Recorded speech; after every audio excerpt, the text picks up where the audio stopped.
All right, bet. Let's All right, fucking run we're this live. shit. Ooh, we're live, man. Hit that music, man. Let's go. Let's go right into it. We're live. Yes, Mm, mm, sir. mm, mm, mm, mm. Like,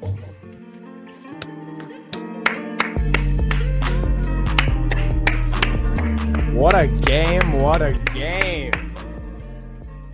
Wow. What a game that was, Mm, Evan. That was a mm, roller coaster. A what a game. roller coaster of An absolute emotions. game.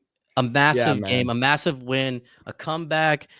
One of the best comebacks in Minnesota Timberwolves history. I'm just going to say it right now. That was absolutely amazing. And they did it with a lot of the young guys, the youth, too.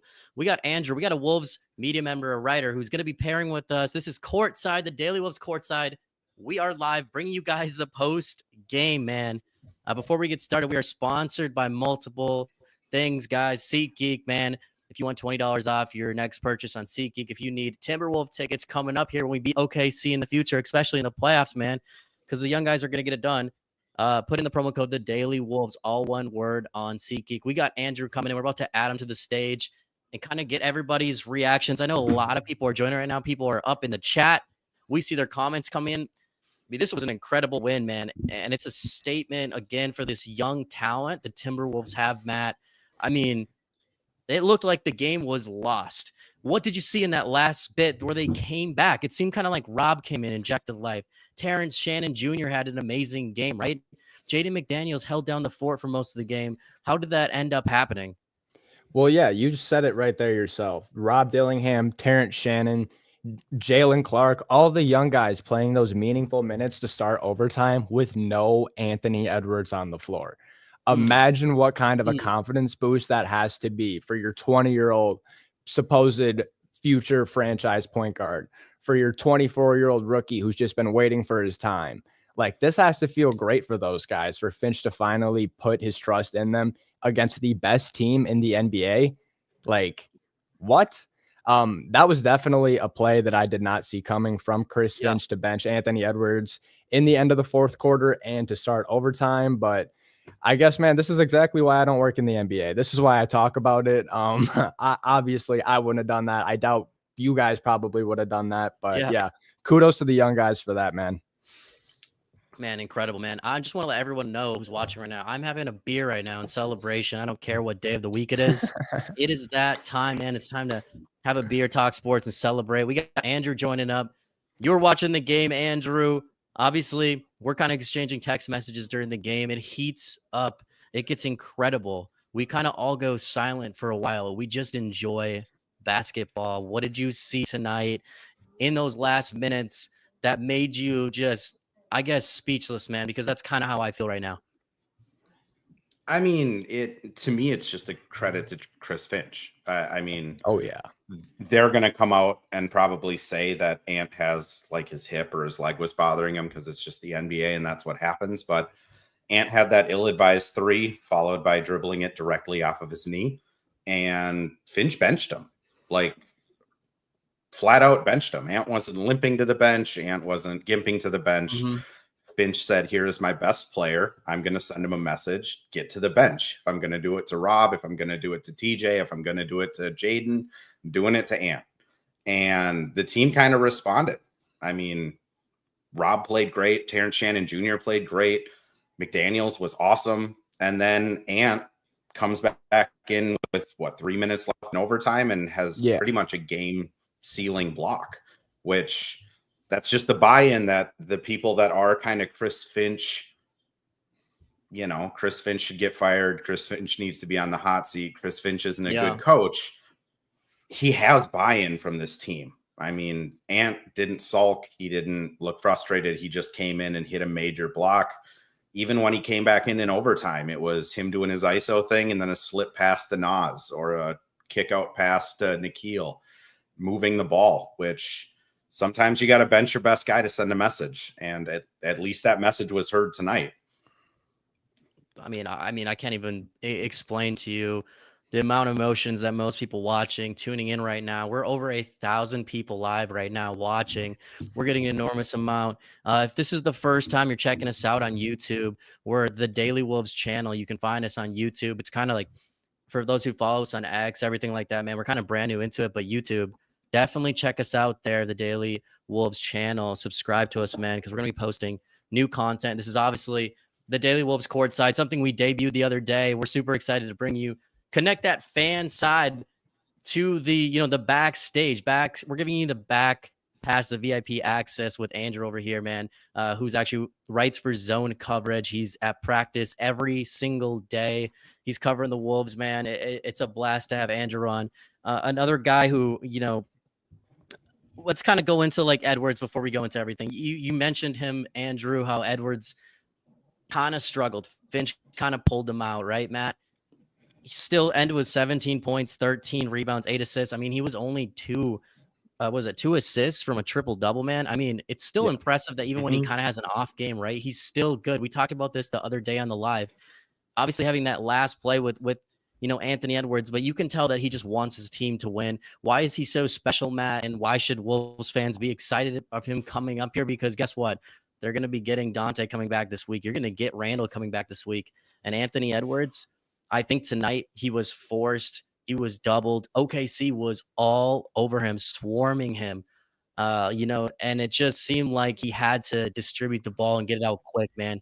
But what's so special about Ant that, I think he can come back and rebound in the next games coming up? Yeah, I think we actually kind of covered this in our last episode. Andrew, you brought up a really good point about Anthony Edwards just kind of being one of those young guns that has one of the highest levels of confidence that we've ever seen. And I think that is definitely the thing that stands out and makes Ant who he is his enormous amount of confidence that also turns that over into the media, which turns him into a media personality. So when I think confidence, that's just what I think, Anthony Edwards. But yeah, I think tonight, like you said, just kind of bouncing back to both of your guys' points with Finch making the call, hey, I'm going to bench my all NBA caliber player, the guy that is going to be the face of the league. I have no problem benching him if he is going to go out here and, I don't want to say sell, but essentially just make poor decisions and poor plays and now back-to-back games coming down the stretch. So I think that this is going to be just a real big learning thing for Ant, because I can't recall the last time that has happened where Finch has decided to pull the plug on Ant after countless mistakes. So I think that it's also going to be a really big wake-up call to Anthony Edwards, and I think that it is going to be a positive thing for him. Kind of see that, hey, I'm human. I'm still a player on this team. I understand that I'm the superstar and the leader, but if I'm not playing well, I'm not going to get played. And I think that that's also going to come back and affect some of the decisions that he makes, whether it's maybe a certain dribble move. Am I going to split a double in a certain situation? Am I going to, whatever the situation may be, I think that this game will lead Anthony Edwards to think about some of his decisions before kind of just going 100 miles an hour downhill, and before he's in midair, can't change his mind. Yeah, literally that too. So I think that, just a big learning experience for Ant. Obviously not the best game, but I'm not going to sit and knock on it. We got the W, so I'm just going to track it back to a lot of things that I think Ant's going to take away positively from this game.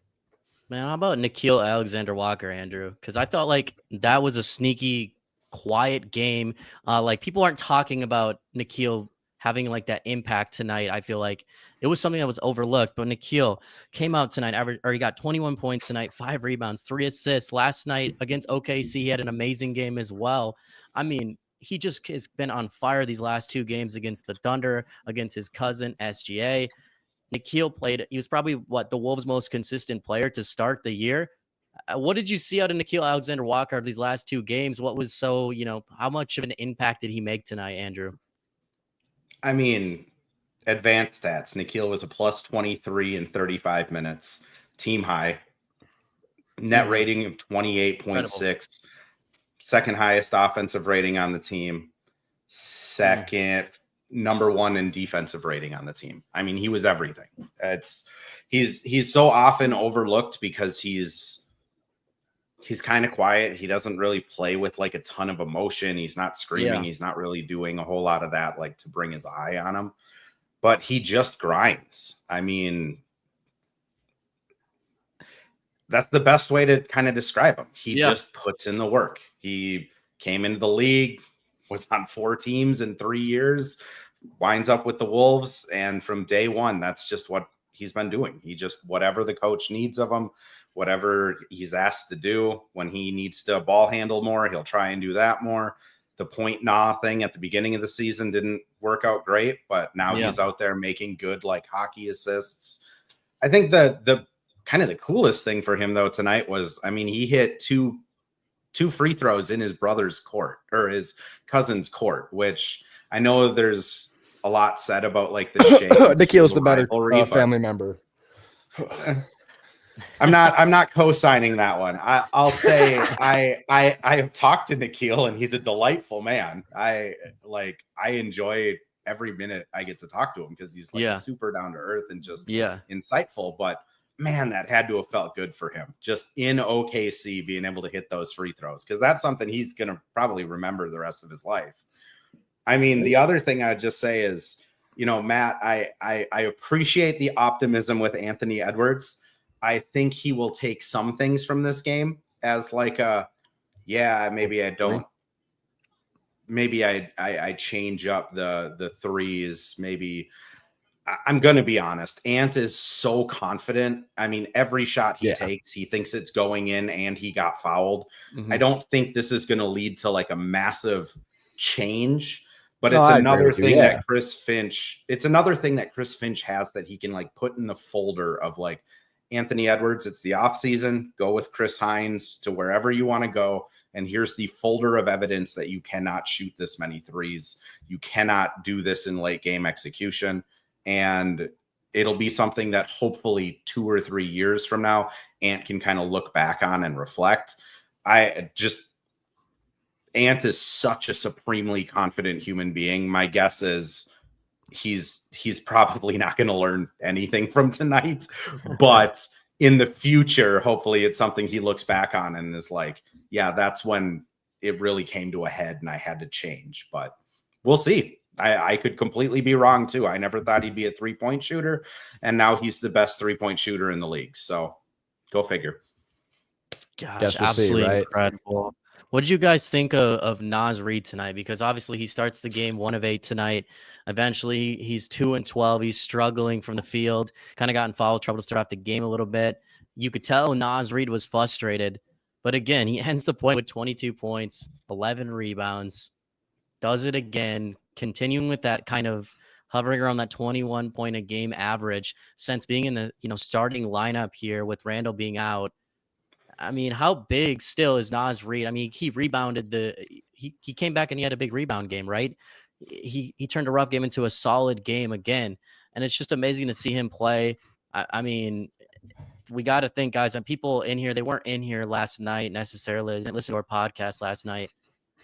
How do you take him out, man? How do you take him out of the starting lineup when Randall comes back? It's just tough, man.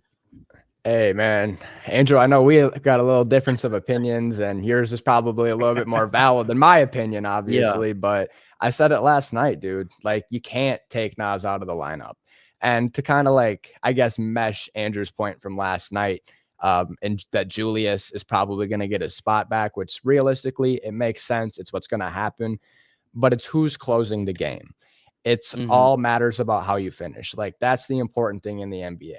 A sloppy W at the end of the day, it's a W. If you play a piss poor first half performance and you come out and play how Naz Reid did to close the game, it kind of gives me some vibes back to the playoff series in Denver in game 1. Naz was struggling all game. Come down to that fourth quarter, rattled off 11 straight and sealed the deal for us. So I think just Naz Reid has the clutch gene. He wants the ball in the big moments when Ant's not there. It seems like he's in the right spot, like you were saying, to rebound. He's physical. I don't know, bro. Like, Naz Reid is just one of those players that I feel like with his build, with his size, with his abilities on the court, it's one of those players that you don't come across every day. And I think, obviously the big news today, if you're really tapped into the Wolves, you were expecting it. Naz Reid is expected to opt out of his contract this summer. For anybody listening, I kind of covered this. Naz isn't going anywhere. Don't worry about it. We're not going to trade Cat for all this. I'm getting off track. But anyways, Naz Reid, amazing way to close the game. Rough start. I had a lot of things that I wanted to say and could have said, but at the end of the day, Big Jelly pulled through and we needed him to. I mean, He's been awesome all year, man. It's awesome having him here. And I put out obviously a post earlier, which I'm sure many saw about what you're talking about, right? He's just too important to the Minnesota Timberwolves, and Naz Reid absolutely loves it here. He loves the fans. He appreciates everything. He just can't get that anywhere else, man. He'll be back. He'll be back. So I wouldn't worry too much. Naz Reid's doing the smart thing, man. He's taking the money this summer, and it's well deserved. He's had an amazing career, and he's earned, that right, rightfully so, right, guys? Let's do a quick ad right here for. So we're also partnered with Head Flyer Brewing. I'm going to put that out here. If you don't know, every single weekend, once a week, we do a watch party with Head Flyer Brewing in Northeast Minneapolis. It's a ton of fun. We're out there. I'm out there. Matt's out there usually. And we're going to have special guests coming out here the next few weeks. There's something planned for 321 that is coming up. I'm not going to say what exactly, but Y'all better be there. yeah, but there's a lot of exciting stuff. Come out, socialize with Wolves fans. They have a food truck. It's got like some of the best pizza I've ever had around the Twin Cities. Brick oven pizza is delicious. And then they have an amazing beer selection. And best of all, you can watch the Minnesota Timberwolves at our Wolves watch parties, man. So just be watching for that. And we're also partnered with Better, the best sports betting app out there, BETR. You can find it on Android, Apple. Go in your store, type in BETR. You'll find the Better Sports betting app. Put our promo code The Daily SPN. That's right, The Daily, letter S, letter P, letter N, man. Up to a $200 deposit match on your first deposit. We're hooking you guys up just by putting in that promo code. I think we should take some fan questions because there's a lot of people in here. We got like 2,000 almost, I think, in here right now, which is pretty sweet. We appreciate everyone for joining. For anybody who's watching right now, if you want to just type anything, any comment, we can see it and we can put it up on the screen for you. If you want to ask Andrew any questions, obviously Andrew's tapped in with the team, man. He's at practice every day. He's in the locker room for post-game interviews. He talks to Chris Finch. He talks to the players. Do you want to know anything or do you want to ask us any questions? Type it in. Otherwise, we're just going to keep kind of going. But if we see anything, we'll kind of throw it up. Matt, if you want to throw those questions up real quick. The Timberwolves, they have a tough task coming up here against the LA Lakers coming up later this week, right? Luka Doncic, LeBron James. We're going to see how that goes. You're looking forward to Minnesota potentially getting their guys back for that game. Right now, we're hearing Dante, we're hearing Randall on the horizon. It's a conditioning thing, right, Andrew? It's kind of just getting them back, their legs up. I think Dante was shooting around right before today, before the game in OKC. What are you seeing, man? Are they getting close to coming back, or can we expect maybe one or two of them back for Thursday against the Lakers? I wouldn't be surprised if Randall's back. He's been doing 5-on-5 drills all week. He's been working out and doing his normal stuff. It's just conditioning at this point to him. Now, Dante, I know Shams went out and said that they're expecting him back in the next week. He's still not doing 5-on-5 drills. PR hasn't released anything on it. He's not going to come back until he can get some practices under his belt and until he can kind of get that conditioning back up. Also, toes are weird. Like, not just objectively weird, but toes are also just like weird injuries to heal. Like, they're all cartilage and bone. They don't get good blood flow. Dante can get to a point and then it can just stall out for a little bit.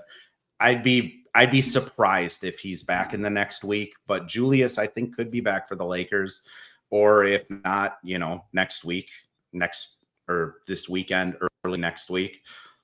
The conditioning side of it this is just kind of the crazy part of the NBA that I don't think a lot of fans understand. Like, the Wolves game last night finished at, when did we start recording? Like midnight? Give or take, yeah. So they finished at midnight, had to get changed, go to the airport, take a 2 or 3 hour flight to OKC, land. It's 4 a.m, and then they get to sleep for 7 hours before going to shoot around and film, get a couple hour nap, and then they're playing again. And to Naz Reid's point, I mean, he played 40 minutes last night and then 40 minutes tonight. That's an insane task for a big guy. Jeez, I mean, man. This was a scheduled loss. And they should have lost this game. Exactly. I mean, this is the scheduled losses people talk about. It's impossible for a team to do that, especially with the Wolves. They're so short-handed right now. They're down 3 starters. You saw TJ kind of tweak his knee a little. Nas tweaked his ankle a little bit. Ant with his quote unquote calf injury. But they did it. They won it. I mean, the young kids stepped up. Rob played great, and they went out and won it. I mean, TJ also had 17 points, 10 rebounds. Matt, you saw Terrence Shannon Jr. make an impact tonight. An absolute just force, man, to be reckoned with. He plays. I feel like he has the best first step on the Timberwolves team. Like I even put it like over Ant right now, and that might be like a hot take, but you could argue that they're the same, right? They have that elite first step, but man, TJ, how does he move like that? And tonight you just saw him hooping again, dude. He just brings so much that the Timberwolves need, and he just plays 100% all the time. He was incredible tonight, right, man? Yeah, I agree with that 100%. TJ looked phenomenal. Me personally, I was really, really high on TJ coming out of college. I'm a Wisconsin Badger fan, so I was watching the Big Ten tournament, and that's kind of where I was like, whoa, this Terrence Shannon kid's legit. Like, despite everything that happened last offseason going into the draft with him, like, I was like, dude, this guy's got to be a solidified top 10 lottery pick. And somehow he falls all the way down to us at 27. That's one of those hidden gems in the draft, man. TJ is going to be good for a really long time. He's 24 years old, but the upside with drafting an older rookie is they already have that grown man's body. We've talked about this time in and time out. You see Rob Dillingham. You see how skinny he is. You see that he kind of gets punked a little bit when he's in the paint. He gets bodied, forcing him into errors. You don't see that with Terrence Shannon, man. You saw Terrence Shannon running over Jalen Williams tonight, center Jalen Williams. Like, that man's big, dude. He built like a bowling pin. He's not a small individual. Let him know. Not a small individual. Yeah. And Terrence Shannon's what? A 6'7" forward/guard hybrid doing that. Mm-hmm. So yeah, Terrence Shannon, just what he brings to the table offensively too. On nights like tonight, like in the beginning of the game when we were struggling to hit threes, I think that TJ can bring a very big impact. You don't see him settle for shots a lot. He wants to get he wants to get to the rack. He wants to be aggressive. He wants to use his body. Like, he knows his strong suits. He knows the spots. And I feel like the biggest plus in that is that is our weakness as a team. I feel like sometimes we settle for the ISO ball. We settle for the jumpers, and you just ask yourself at least once a game, why are we not taking it to the hole? And every time I found myself asking that tonight, Terrence Shannon, not 2-3 possessions later, is flying 100 miles an hour down the court, trying to take off somebody's head and put him on a little kid's phone screen. Facts. So I think that Terrence Shannon is going to be one of those guys that is going to be in the rotation long term. And actually, on the topic of that, here's one of these questions. How many do you think will be in the rotation when all the guys are back? What do you guys think on that? Me personally, I think we've seen how Finch likes to run things. I'm thinking it's probably going to be capped out realistically at a 9-man rotation. Maybe we'll get like the occasional 6-7 minutes of that 9-man, whoever that may be, but that's kind of what I'm thinking. Yeah, I'm going to say about 9 too. I'm going to say it's going to bounce between Terrence Shannon Jr. and it's going to bounce between Jalen Clark. I think Clark is he's earned the right to potentially be more of that main guy, get, most of the minutes. I mean, I just think Jalen, he's been what you're going to get every single night when you have Jalen Clark on the floor. He's been absolutely unreal for the Timberwolves. He came back today after having a head injury that looked horrible last night. He's just a really tough kid, a guy who's the best perimeter defender in the draft coming out when we took him. One defensive player of the year for UCLA in college. He's just an absolute dog, man. He can shoot the 3 ball, kind of do everything. I don't know about you, Andrew, but what do you think on this? Yeah, I think it's 9. My guess is Dante probably goes back into the starting lineup because that was so successful. Randall's probably back in the starting lineup. Then you have your Nikhil, Mike, Nas. And then it's at this point, it's Clark. It also kind of depends. Like Finch has been saying all season, his dream is to get to a 9.5, 10-man rotation. So maybe if he feels comfortable enough with it, he could get to where Clark is the 9th guy. And then, Shannon's getting 8 minutes as the 10th. I also just think they're going to be benching. They're going to be giving people rest days the rest of the season. Like, I don't think Rudy's going to be coming back for a while just with that back injury, and he's just listed as out. Like there's no prognosis or anything. I mean, I think they're going to probably give Mike some days off too. Hopefully they can give Jaden or Ant like a day off here and there just to recover a little. I think Randall too. Groin injuries suck to come back from. So my guess is 100%. He's probably going to get some days off coming up too. So I think they'll figure out a way. I do think when this team's at full strength though, like we're not going to see Rob. I think he's kind of out of the rotation, even though he had a good game tonight. Like they just don't trust him that way. It's a youth thing more than like a Rob issue. He just needs to get more reps under his belt, more weight on him. And I mean, Joe, poor Joe, he's going to be our closer. that's Joe's role on this team. The one inbounder in the NBA. They got to get him some like closer walk-up music. The LeBron of inbounding, he said. Just insane. The LeBron of inbounding. I'm putting it right now. You guys heard it first. An absolute elite goat. Like insane, bro. Never seen anything That's like funny him as hell, before. man. I never thought I'd hear that. Joe opponent. Ingles and LeBron comps in 2025, man. I really heard it all. I mean, God. I mean, are we wrong? I mean, I don't think so, right? So there's another comment. I don't know if you want to throw it on the screen there, Matt, but it's Yes, can we talk about Jaden's impact over the last 2 months? Obviously, they're asking you, Andrew, directly, but we'll kind of go over it. Obviously, Jaden McDaniels tonight, an amazing game, 27 points, 10 rebounds, 4 assists, 2 steals. Good God, he's amazing. I just feel like Jaden McDaniels is breaking out. I put a post about it on my X or my Twitter or whatever today, kind of saying, I mean, where's his ceiling? Because right now I'm trying to find it and I don't know where it's at. And I feel like usually, around this, you can kind of figure out around a players after they've been in the NBA, multiple years, you can kind of figure it out a little bit. I don't see it with Jaden right now, and I can't figure it out. And it's a little bit frustrating, but it's also so exciting because he's a 6'10" freak of nature, long arms, built like Kevin Durant body-wise. I don't know what to classify him as. He's a cyborg, a robot, Slim Reaper 2.0, and he's an absolute lock on defense. He can guard 1 through 4 at his size, which is insane. I mean, even the fact he can guard 5s now. Right? And 5's a bit, yeah, he's bulking up now. I mean, I just don't know where his ceiling is. You see these flashes from Jaden of like star, like potential. I mean, where is he at, Andrew? Because he's been incredible these last couple of months after starting the year off slow. He's getting rebounds now, for God's sake. He's taking his rebounds up, and he's getting like 8 a game now. I mean, averaging what, like 17 or 18 points a game and 8 rebounds over these last few months. Like, what have you seen, and why has his game evolved so much?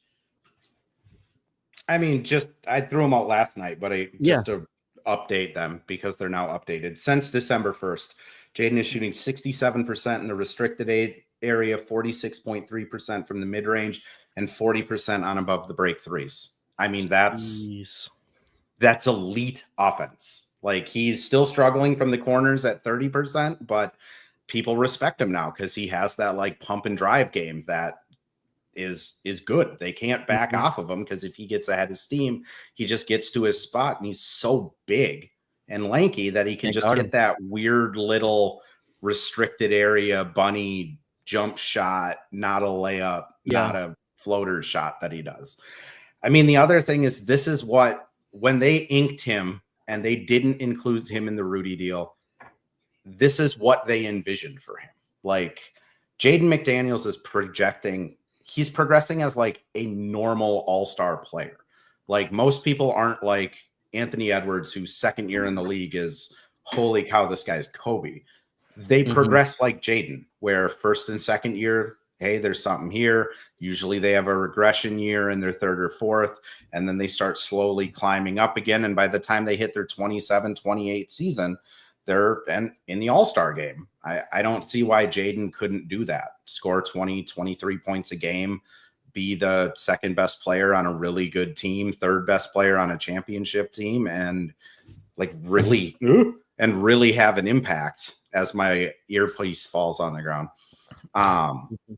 That's my expectations for Jaden. I mean, the other thing is, there's another comment on if we're going to ink Nas in this offseason. And to put it kind of bluntly, Nas, Jaden, and Ant are like like real life, really good friends. Like, I can't say if they're like best friends or not, because I don't have like, their MySpace top 5, shout out old people, but like they are like genuinely really good friends. Like Jaden and Nas hung out all off season. Yeah. They practice together. They like their families know each other. Ant and Jaden have kids the same age. They hang out all the time. Like, I think the cat trade was jarring, but that was more of like a professional, like business friendship. These three guys are like legitimately tight. So like, I think those three are probably the like untouchables, quote unquote, on this team. And then everything else is kind of, we'll see where it lands. But the one sneaky thing I'd say with the Nas, just to like finish up that thought, he is from New Jersey, and Brooklyn has like $110 million in cap space. If Brooklyn goes out there and offers him like a 4-year, $165 million contract, the Wolves can't pay him $45 million a year. Like, that's just the reality of the NBA. You can't have Jaden, Ant, potentially Katie or Julius, and a good bench if you have like 3 guys making upwards of 40 million. So there is that possibility where Brooklyn comes in and just gives the hey, come home, play in New York, you'll play cat a lot. But I think just my read on it is he's probably staying here. Yeah. That actually just covered what I was going to ask. I was literally just going to ask you like what the likelihood of that happening is, because Naz Reid, he's a great player. We all love him. We would all hand him a blank check and say, here, what do you want? Come play with us for the next 4 years. But $45 million is a lot of money for Naz Reid. So, but yeah, that's definitely nice to hear that it sounds like he's here to stay. I mean, we hope Naz Reid stays, right? I feel like he's the second most important player in the franchise right now, right? You have Anthony Edwards, and then you obviously have Naz Reid. The towels thing, the tattoos, the fan base, 2 words. You could just say that. You can walk up to anybody in the state of Minnesota and they would know that it's Naz Reid. There's just not many players like that, and it doesn't matter what sport has been. It's just like rare for a player to have that big of an impact. We love him here. It's been awesome having everybody joining in tonight. We're going to wrap things up here on our live tonight. We do this every single game coming up post game. We're the Daily Wolves Courtside, partnered with obviously the Daily Wolves, myself. You can find us on Spotify or podcast by searching the Daily Wolves. We're on, Apple, the Daily Wolves as well. So definitely whatever platform you're on, subscribe to us. We'd appreciate it. YouTube, man, come on us as well. Instagram at the Daily Wolves. TikTok, man, I'm just rambling off socials. But I feel like we want to get people on every single platform we can, because we're trying to do unique content everywhere. And we want to do giveaways everywhere to hook fans up, and certain giveaways we want to do exclusively on, different social channels for you guys to give, maybe more of a chance to potentially win, right? So definitely check us out there, man. Andrew, he's plugged in down there. You can see him in the bottom right corner of our screen. So check him out on X. Matt, I appreciate having you on as always. And best win potentially of the year, boys. Until next time, guys, go Wolves. Go Wolves, baby. Go Wolves.